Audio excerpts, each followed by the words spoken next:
स्वीटी चिड़िया की जैसे ही आंख लगती है तो उसे एक सपना आता है। एक जादुई लाठी है और वो मैं तुम्हें दे रहा हूँ, लेकिन बेटा ये किसी भी ऐसे पक्षी के हाथ नहीं लगनी चाहिए जो लालची हो। अगर ये लालची पक्षी के हाथ लगी, कुछ सोचो हम कैसे चुराएं वो स्वीटी चिड़िया के पास से लाठी जो जादुई है और सारा दाना हम ले लें जब उससे। रात गहरी हो जाएगी, उसका बेटा तो छोटा सा है और स्वीटी चिड़िया भी जल्दी ही सो जाती है। तुम ऐसा करना कि उसके घोंसले से वो लाठी चुरा लाना। रात गहरी हो जाती है तो कालू कौवा स्वीटी चिड़िया के घर जादुई लाठी चुराने चला जाता है। अरे शर्मीलो, ये क्या, मैं हिल ही नहीं पा रहा, मेरा जिस्म तो पत्थर का हो गया है। हाँ कालू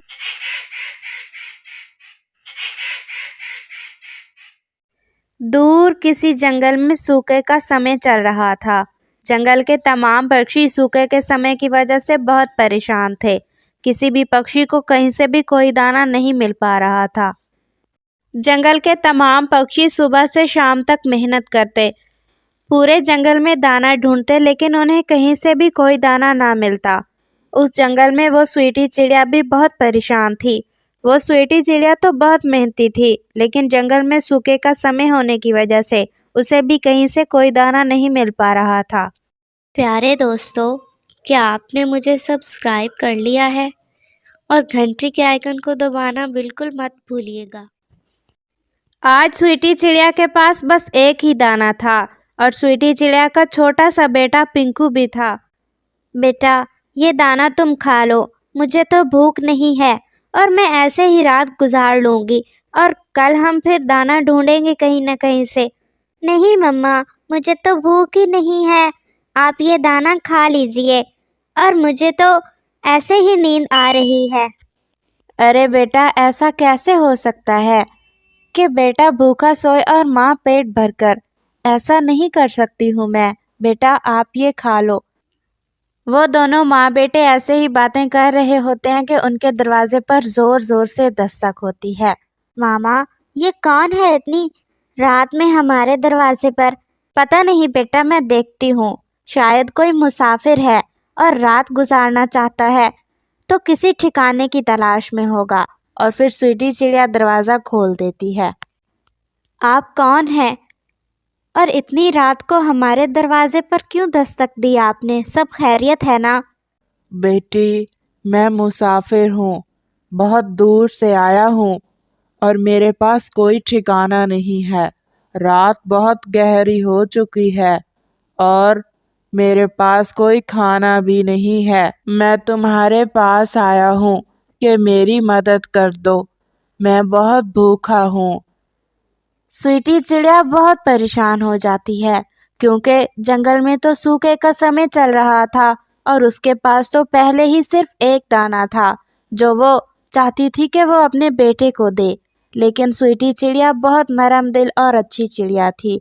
वो यही सोचती है कि मुसाफिर न जाने कहाँ से सफ़र करके आया है और उसने पता नहीं कब से कुछ खाया है या नहीं। और फिर स्वीटी चिड़िया अपने घोंसले से वो एक दाना लाकर उस मुसाफिर को दे देती है।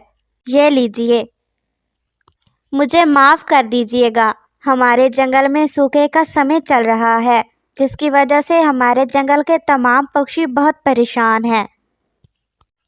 वो मुसाफिर पक्षी कोई आम पक्षी नहीं था, बल्कि वो एक बहुत पहुंचा हुआ बुजुर्ग और जादू जानने वाला मुसाफिर था। और वो स्वीटी चिड़िया से कहता है, बेटी, तुम बहुत अच्छी चिड़िया हो, तुमने मेरी मदद की सिवाय अपने बारे में सोचे हुए।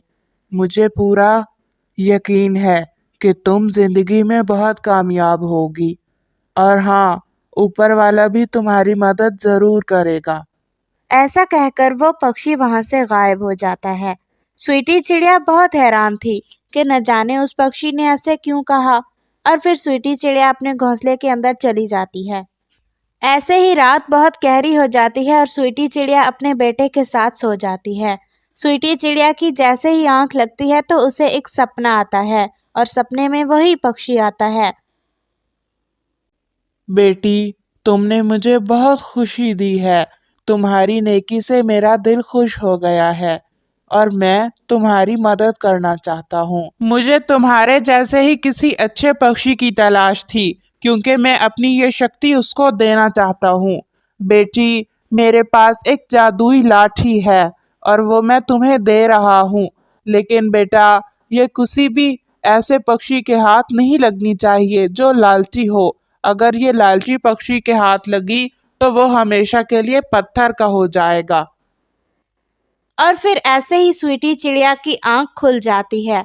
स्वीटी चिड़िया बहुत खुश हो जाती है। जैसे ही उसकी आंख खुलती है तो वो अपने सामने उस जादुई लाठी को पा लेती है। स्वीटी चिड़िया जल्दी से अपने बेटे पिंकू को उठाती है और उसे सारी बात बता देती है। पिंकू भी बहुत खुश हो जाता है और अगले ही दिन स्वीटी चिड़िया जंगल के तमाम पक्षियों को उस लाठी के बारे में बता देती है।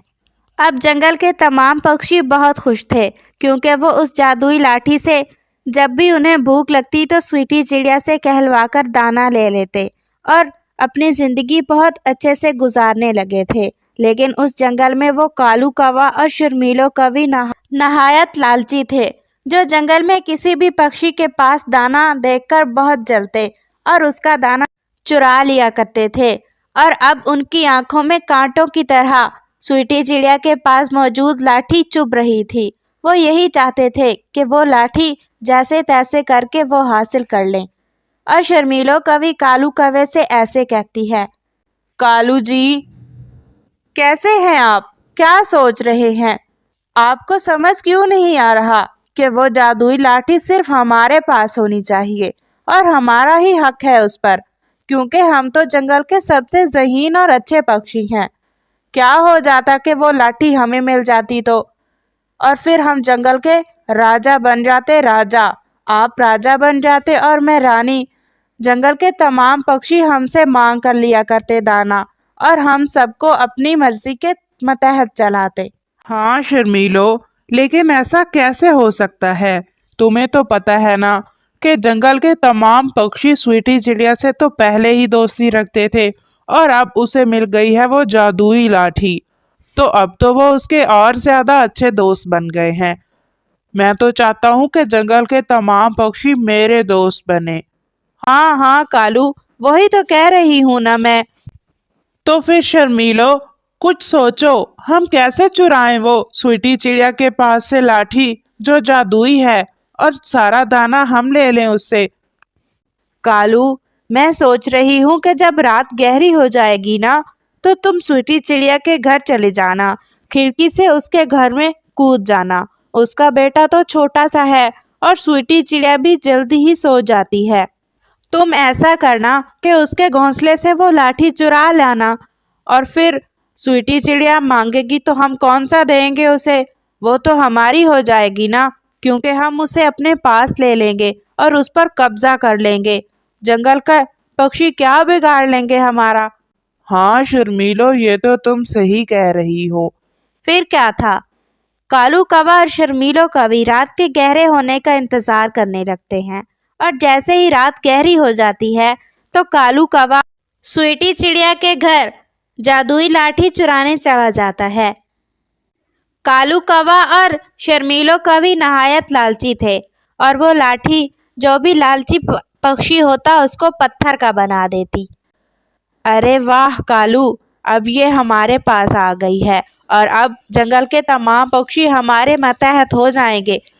हम ऐसा करते हैं कि इससे अपना मनपसंद दाना मांग लेते हैं। ठीक है शर्मीलो, मांगो। अच्छा। और फिर शर्मीलो लाठी से कहती है कि उसे सेब दे दे और लाठी उसे सेब दे देती है। अरे कालू, मैं सोच रही हूँ कि अंगूर भी मांग लूँ इस लाठी से। तुम्हें तो पता है ना, मुझे अंगूर बहुत पसंद है। ठीक है शर्मीलो, मांग लो, लेकिन ज्यादा लालच न करो। अरे इसमें लालच वाली कौन सी बात है कालू? अब लाठी हमारी है तो हम ही मांगेंगे ना इससे। अंगूर मांग लेती हूँ। और फिर शर्मीलो कवि को लाठी से मांगने पर अंगूर भी मिल जाते हैं। अरे कालू, कल किसने देखा है? मैं ऐसा करती हूँ कि मैं कल का सारा दाना भी लाठी से आज ही मांग लेती हूँ।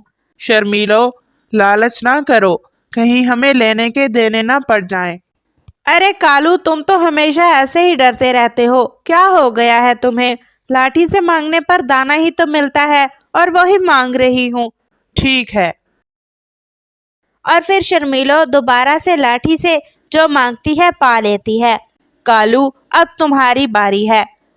मांगो जो भी मांगना है तुमने लाठी से। ठीक है। और फिर जैसे ही कालू कौवा लाठी से कुछ मांगता है तो वो फौरन पत्थर का बन जाता है।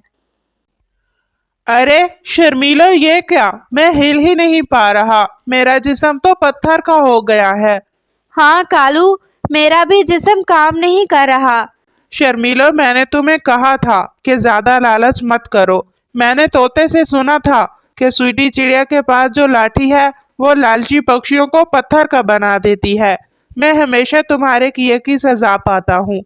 और फिर कालू कौवा और शर्मीलो कवि दोनों ही पत्थर का बन जाते हैं।